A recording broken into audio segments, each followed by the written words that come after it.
Hello and welcome to Just Trying Things. I'm your host JD. I'm also a small variety gaming streamer over on Twitch, where I will very soon, by the time this video is due to go out, be celebrating my big birthday stream. It is both my literal birthday and my birthday as a streamer. They're fairly close together, so I do them as one big special event, and that's going to be coming up very, very soon, but a little bit more information about that at the end of the video. Right now, let's just get straight on with the music with just a small note on the format for those who are new here. I like to do a first reaction where I listen to the song uninterrupted for my own pleasure, but this is a reaction video and it is required that we break that up a little bit for the viewing audience, and what I like to do in that time is break down something about the lyrics, and so a later version of me is going to be edited in who has listened to the song probably a couple of times and read the lyrics, and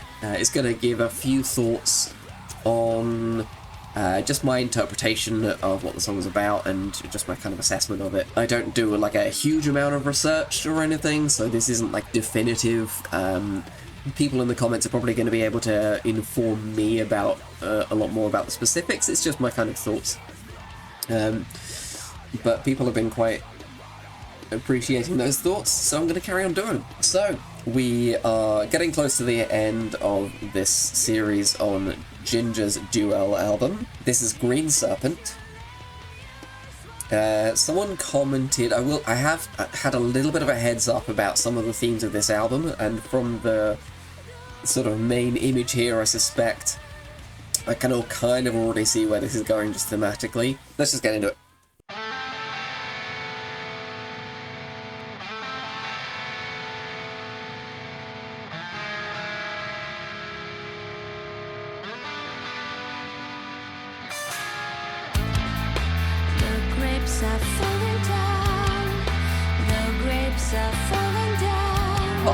Voice. The grapes are falling down. Please add some sober water into heady wine. Don't turn into a raging storm this peaceful night.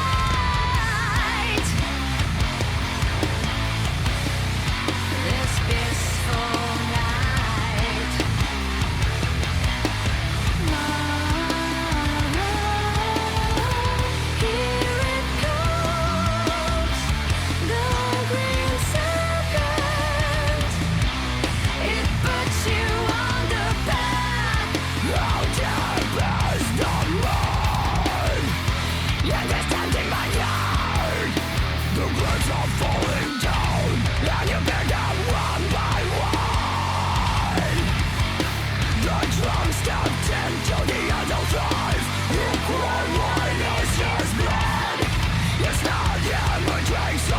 I like the way that was layered.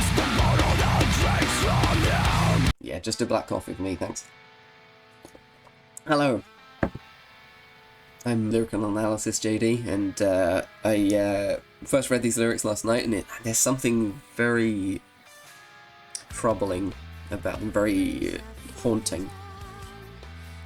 Something definitely got to me about this.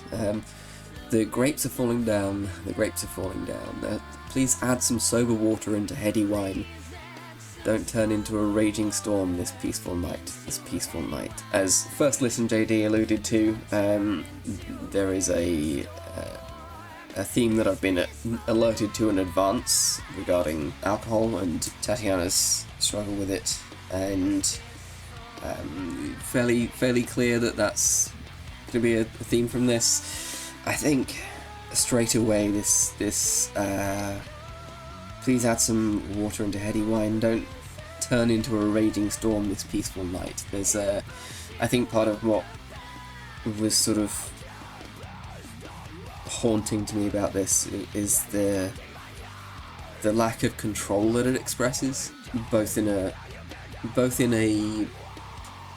broader and in this moment, in the more kind of immediate sense of, you know, once it starts, that feeling of turning into a raging storm and, you know, ruining your own peaceful night. And here it comes, the Green Serpent. It puts you on the path. And once you're on the path, there's one way forward. It's hard to go back. It's not natural to leave the path. There's a direction that you've already started going in. How deep is the mud in this tempting vineyard? The grapes are falling down, and you pick them one by one. The drunk stepped into the adult life. Lukewarm wine is his blood. It's not him who drinks from the bottle, it's the bottle that drinks from him. You're not enjoying a drink, you're not getting anything out of this. It's taking from you.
That guitar solo from Jinjer before.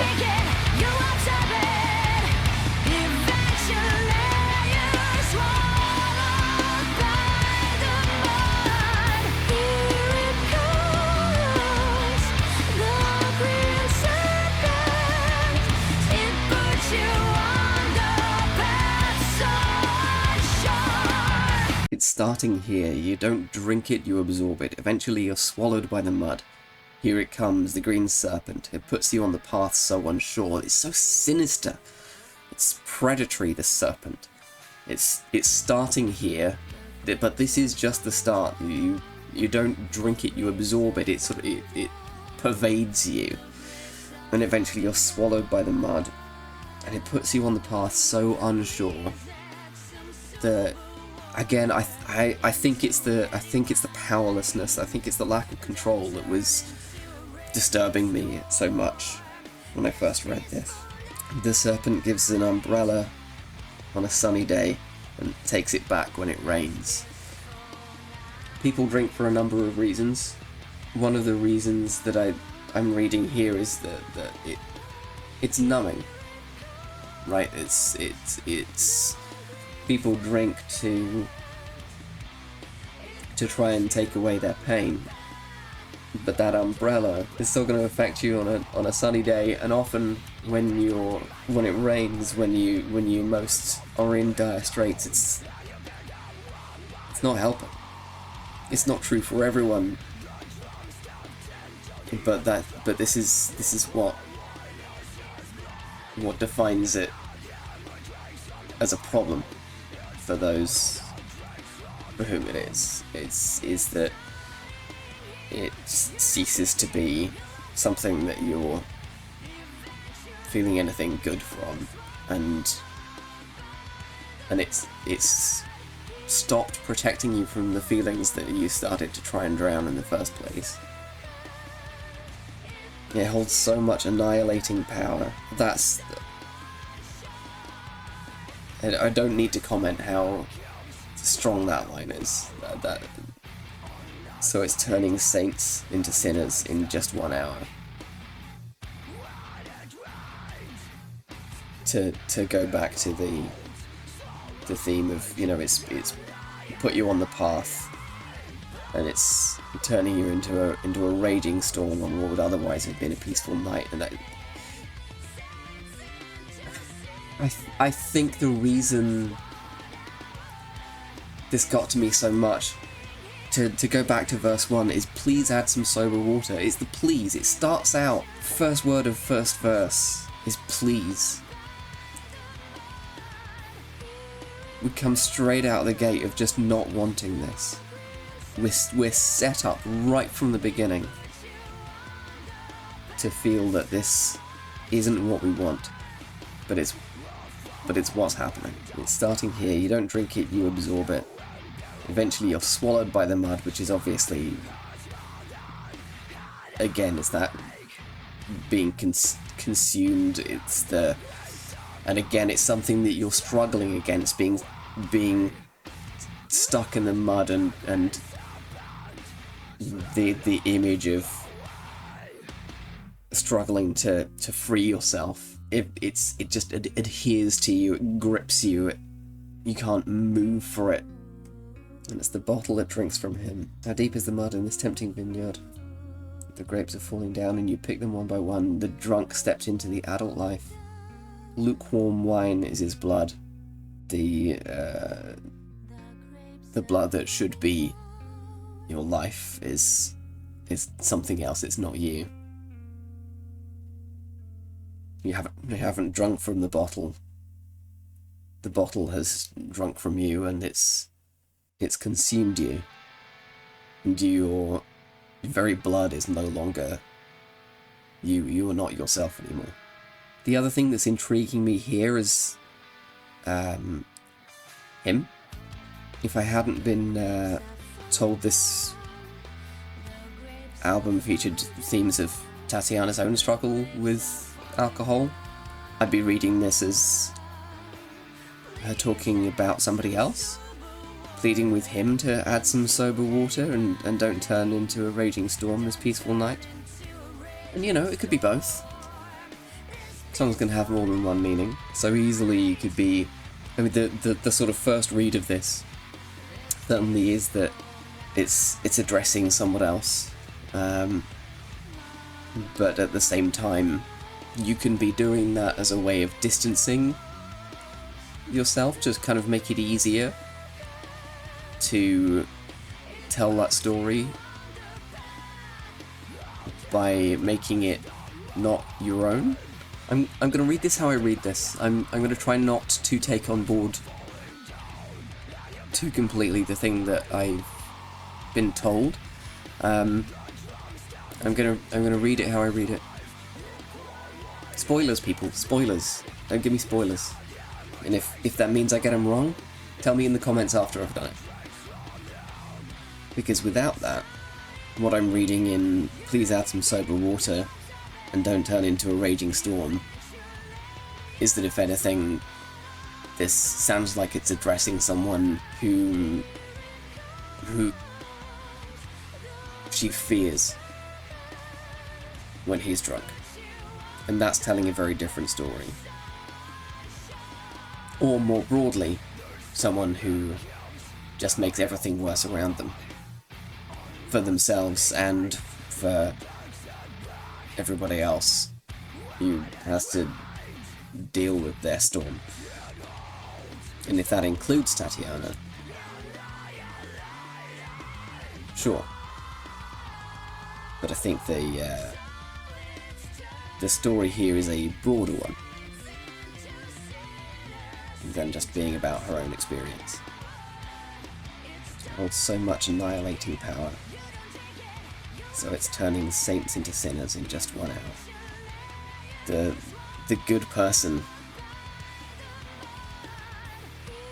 is destroyed, is annihilated, and in just an hour they've become a real problem.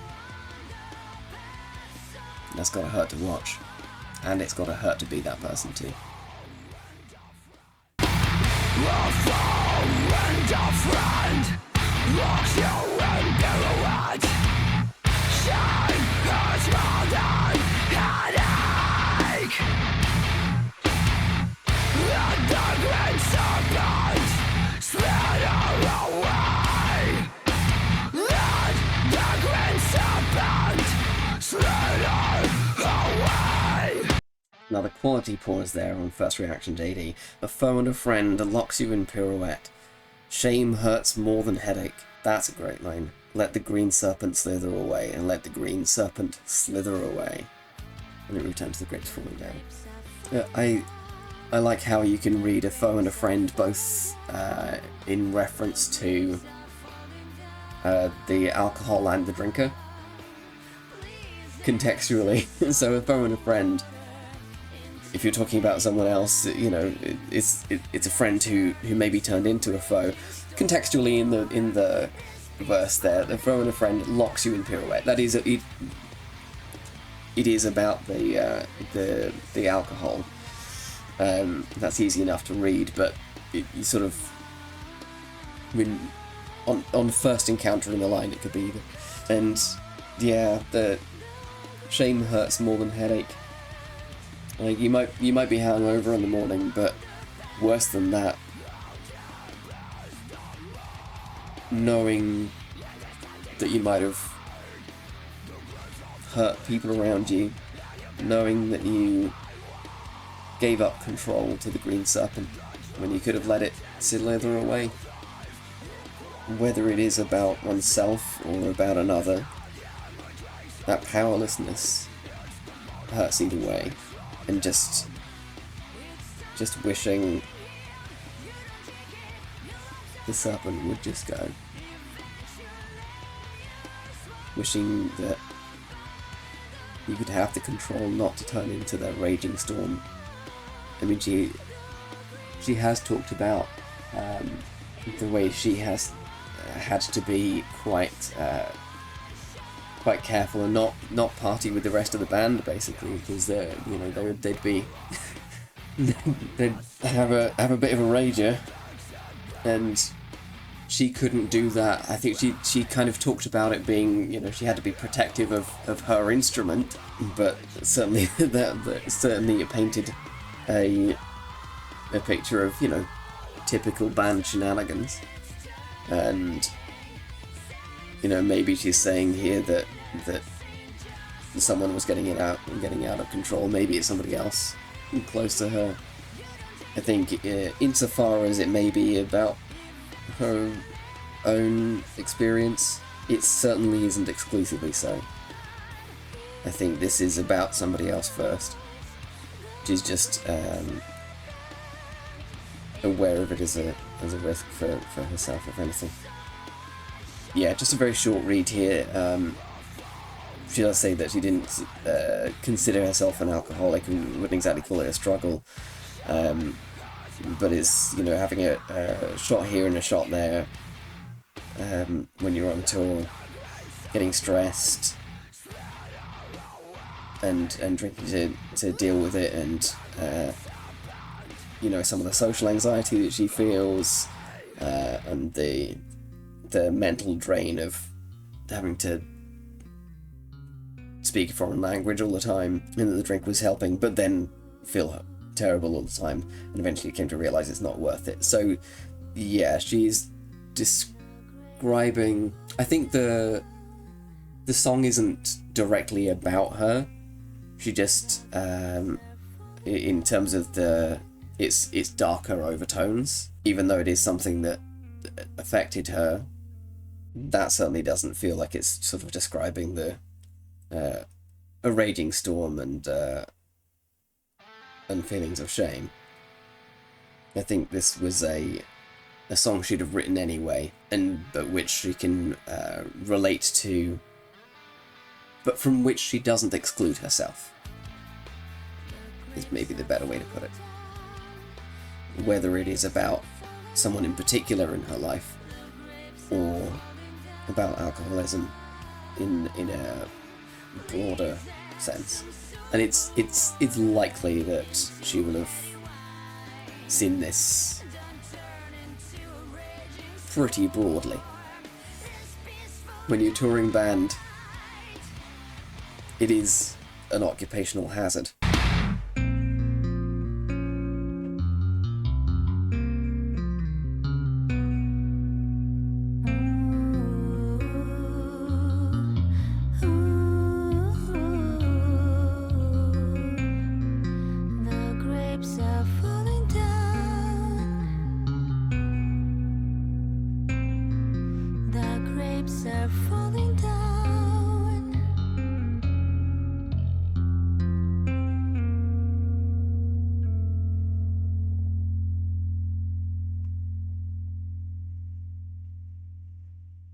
Yeah, that was...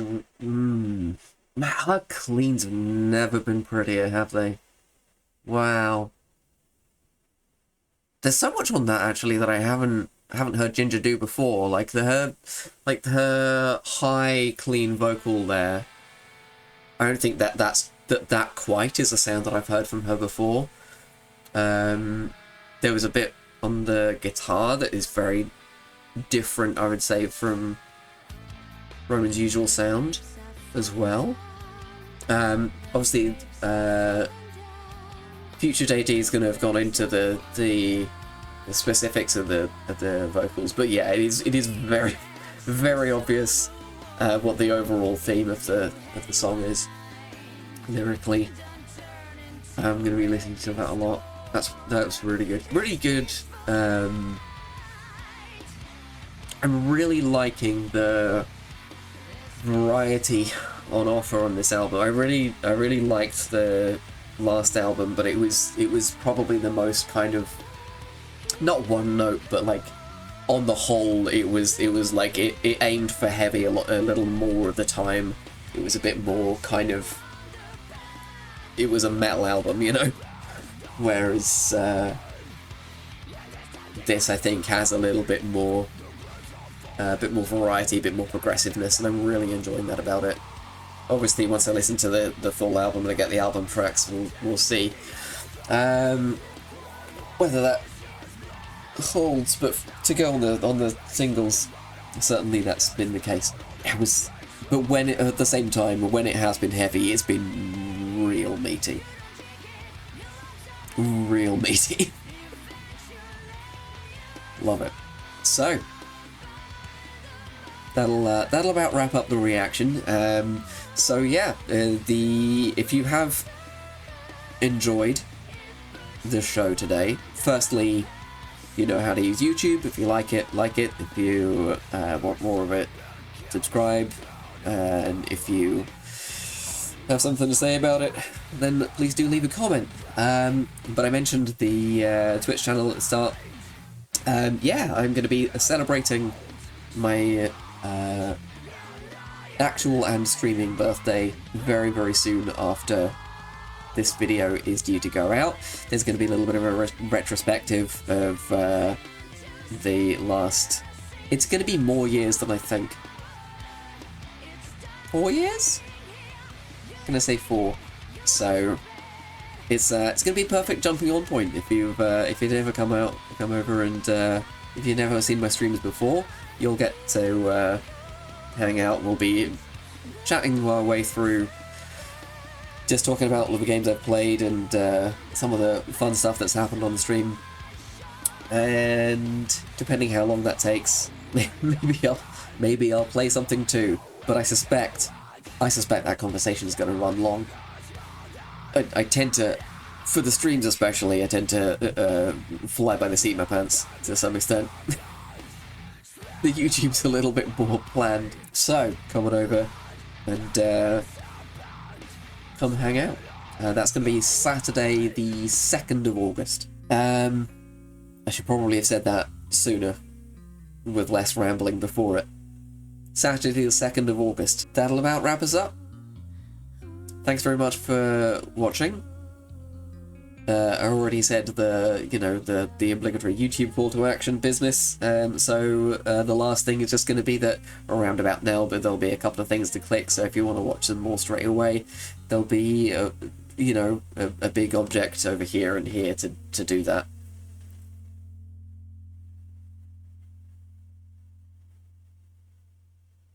See ya.